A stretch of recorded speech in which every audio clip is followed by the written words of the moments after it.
Hello again. In this video, I'm going to be doing a first impressions and a opening of the Ruger AR556. This is the 8500 model, which, as you'll see in a second, what that means. So, when first opening the box, it comes with some pretty thick styrofoam. It's not styrofoam; it's like a plasticky foam. It's good.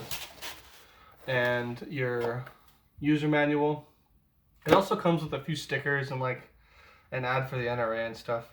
So out of the box in California, again, this is California, it comes with a 10-round Magpul. This is Magpul Gen 3. And surprisingly, it actually comes with a dust cover on the magazine, which I had not really seen before. So if for some reason you're crawling through mud or something and you want to keep your magazine clean, dust cover, interesting. So I'll set that to the side. Now, with this model of rifle, also comes with a lock, and comes with a front sight post adjusting tool.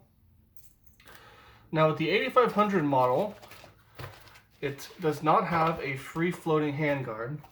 So I'm going to move the box. This.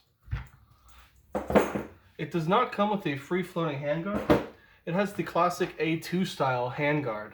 So that's your polymer here. The barrel is not free floating because it has the A2 front sight block and gas block combo where this is bolted into the barrel. So you will not really be able to use any other handguards other than the short carbine length fixed handguards.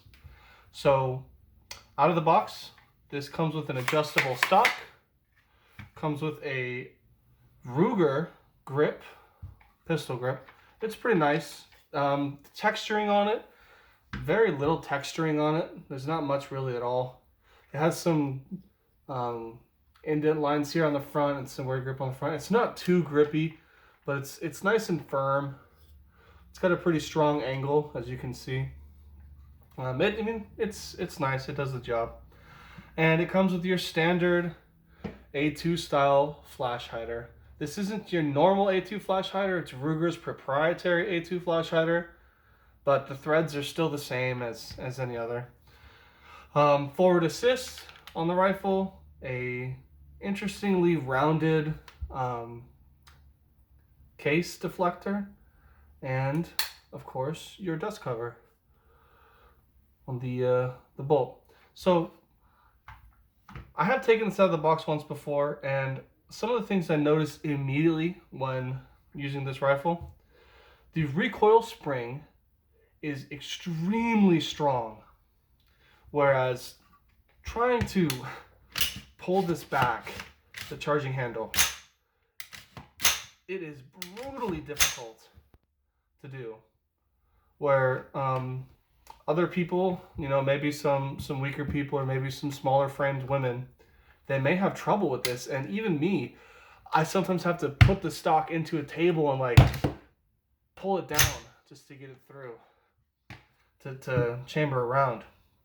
So what that does mean for the rifle, having an insanely strong recoil spring, is this rifle will have very low recoil. So if you want a 5.56 that has even less recoil than normal 5.56, this is the recoil spring to do it. The barrel profile also helps with that because this is a super, super thick barrel. This is not a pencil barrel. It doesn't have any necking on the barrel. It's not fluted. It's just a thick, sturdy, strong barrel. I like that. So what that kind of means too when you're holding the rifle is all of the weight is going to be in the front. 100% front heavy. It's going to pull down when you hold it. So maybe after a while of shooting at the range, holding it up, you may get some more fatigue than with other rifles. The weight comes in only at 6.5 pounds. So it is pretty standard weight for AR-15s. But because of the placement of the weight being all in the front, especially with this heavy front sight post, your rifle will be getting pulled down when you hold it. The stock is basically completely weightless.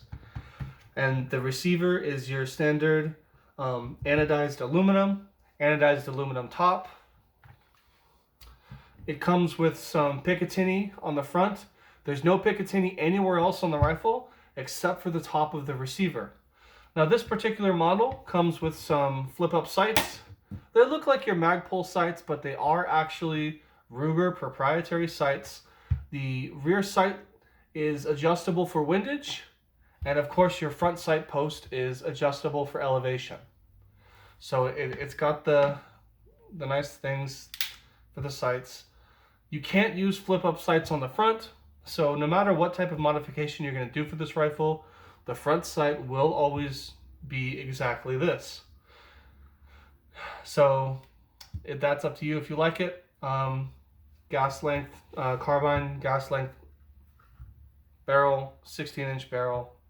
Now one thing that allows us to have this rifle in California, because again, California thinks 3 features on this rifle make it an assault weapon. We have a standard pistol grip, which would make it instantly assault weapon classification. It has a flash hider, which assault weapon, and it has an adjustable stock. All 3 of these are classified as assault weapons.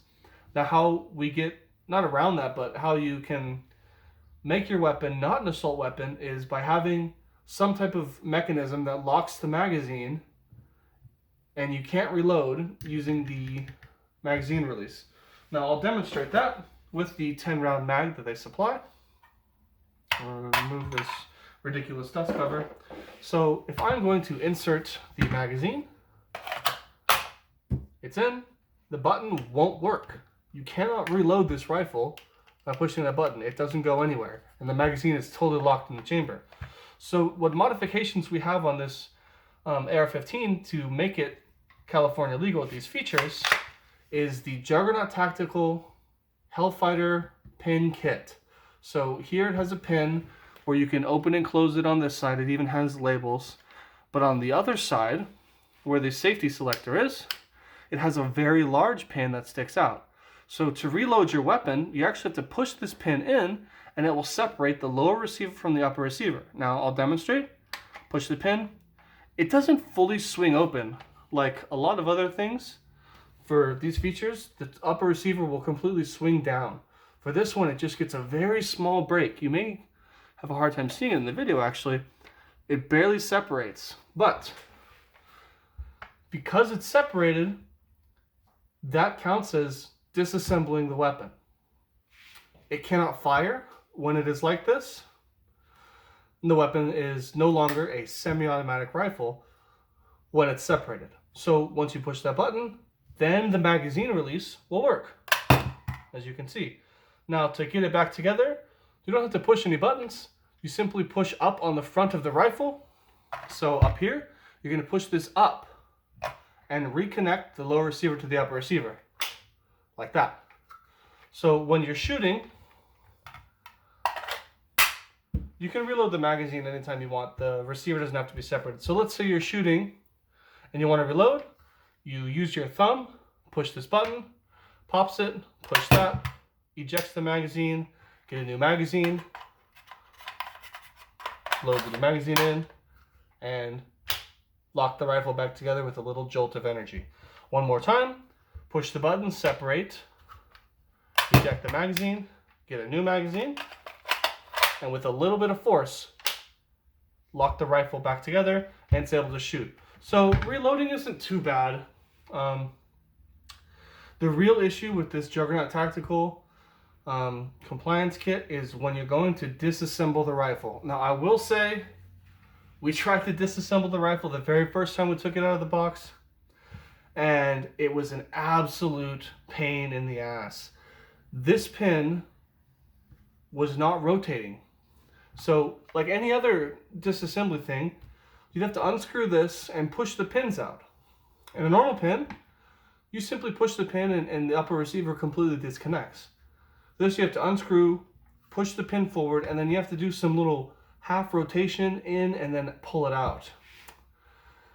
It was a pain. So anytime you want to clean your rifle, if it has this Juggernaut Tactical thing, it's gonna be a hassle. And that might just be me, because I'm obviously new to AR-15s, but I don't like this. I would strongly recommend, if you're going to use a rifle in California, just go for a compliant featureless setup. Now, one option for a featureless setup is to get a grip something like this.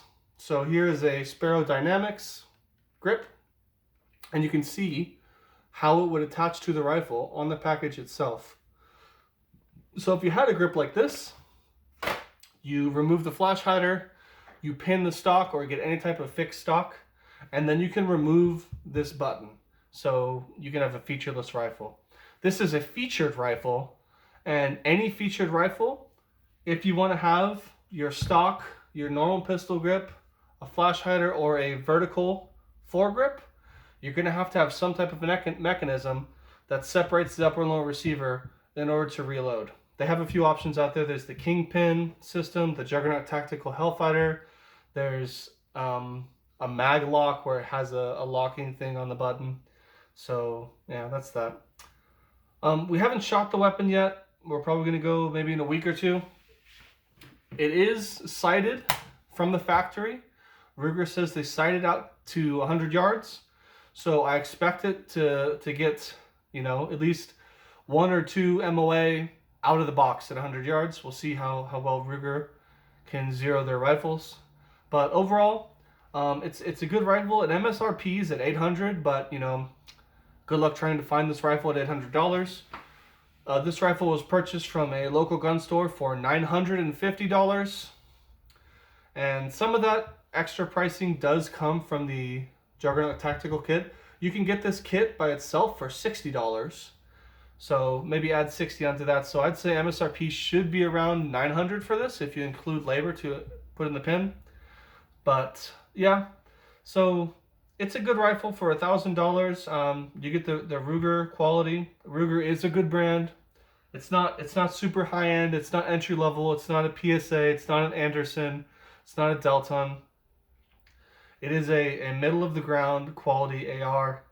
Ruger does have a good lifetime warranty, and they stand behind their products all the way. So if you have any type of issues, I'm sure Ruger will help you out.